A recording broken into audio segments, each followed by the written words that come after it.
Hello viewers, কেমন আছেন? আশা করি ভালো আছেন। আজকের ভিডিওটি আমার বাচ্চার খুবই প্রিয় একটি খাবার নিয়ে এবং খুবই পুষ্টিকর একটি খাবার। এটি হচ্ছে হোমমেড সেরেলাক। ৬ মাস বয়সী বাচ্চার মায়েরা জানেন না কিভাবে হোমমেড সেরেলাক তৈরি করতে হয় এবং কী কী উপাদান দিতে হয়।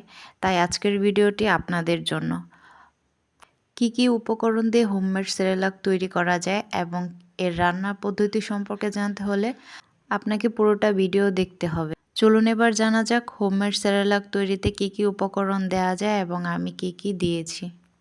আমি এখানে চাল নিয়েছি 2 পট, মানে আধা কেজি, 2 পট গম, 1 পট বাদাম, 1 পট ভুট্টা, 2 পট মসুর ডাল আর 50 গ্রাম কাজু বাদাম।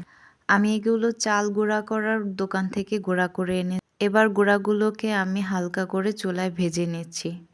ভেজে নেওয়ার কারণ হচ্ছে কাঁচা জিনিসটা হয়তো বাচ্চার পেটের সমস্যা হতে পারে এবং ভেজে নিলে সেটা অনেক দিন ভালো থাকে, নয়তো পোকা ধরে যেতে পারে। হালকা করে ভাজলেই চলবে, জাস্ট কালারটা চেঞ্জ হলেই নামিয়ে ফেলতে হবে। 2 কেজি গুঁড়া আমি 3 বারে ভেজে নিয়েছি। 6 মাস বয়সের পর থেকে একটা বাচ্চাকে এই হোমমেড সেরেলাক খাওয়ানো যায়। এবার দেখিয়ে দেব এটা কিভাবে রান্না করতে হয়। প্রথমে আমি একটি পাত্রে 2 কাপের মতো জল নিয়েছি, সাথে একটা তেজপাতা মাঝখান দিয়ে চিড়ে দিয়ে দিয়েছি। এবার 2 কাপ জলের জন্য আমি এখানে 5 চামচ এই গুঁড়াটা দিয়ে দিচ্ছি।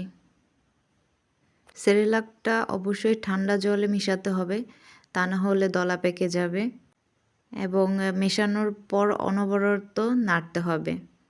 এটা রেখে দিলে দেখা যাবে নিচে দলা পেকে গেছে, তাই রেখে দেওয়া যাবে না, অনবরত নাড়তে হবে। বাচ্চারাও কিন্তু স্বাদ বোঝে, তাই এখানে তেজপাতাটা দিয়েছি একটা ফ্লেভারের জন্য। তেজপাতা না দিলে আপনি এলাচও দিতে পারেন। এবার দিয়ে দিচ্ছি তাল মিশ্রি। আমি 8 মাস বয়সের পর থেকেই এই তাল মিশ্রিটা সেরেলাকে ব্যবহার করি। এটা খুবই ভালো, 100 বছরের পুরনো একটি প্রতিষ্ঠান। বাচ্চার বাবা মানে খুব কষ্ট করেই এর সন্ধান পেয়েছে, সব জায়গায় অ্যাভেলেবেল না। আপনারাও চেষ্টা করবেন চিনির পরিবর্তে তাল মিষ্টি দিয়ে রান্না করতে। চিনির থেকে এই তাল মিষ্টি দিয়ে রান্না করে খাওয়ালে বাচ্চার জন্য খুবই ভালো হবে। আগের দিনে প্রায় সবাই চিনির পরিবর্তে এই তাল মিষ্টি দিয়ে বাচ্চাদের জন্য সুজি বা বার্লি রান্না করত।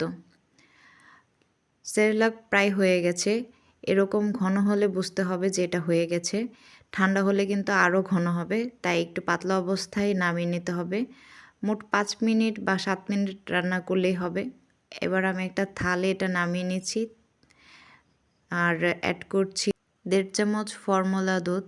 ফর্মুলা দুধ জানেন যে জাল দেওয়া যায় না, তাই গরম থাকা অবস্থায় ফর্মুলা দুধ দিয়ে মিশিয়ে ফেললে সেটা ভালো হয়। 6 মাস বয়স বাচ্চাদের জন্য অবশ্যই পাতলা করে রান্না করতে হবে, যেন তারা ফিডারেও খেতে পারে বা বাটিতে হলে বাটিতে, কিন্তু আর পাতলা করে রান্না করতে হবে।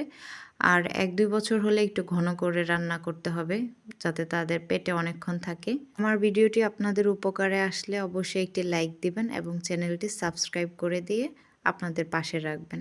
ধন্যবাদ।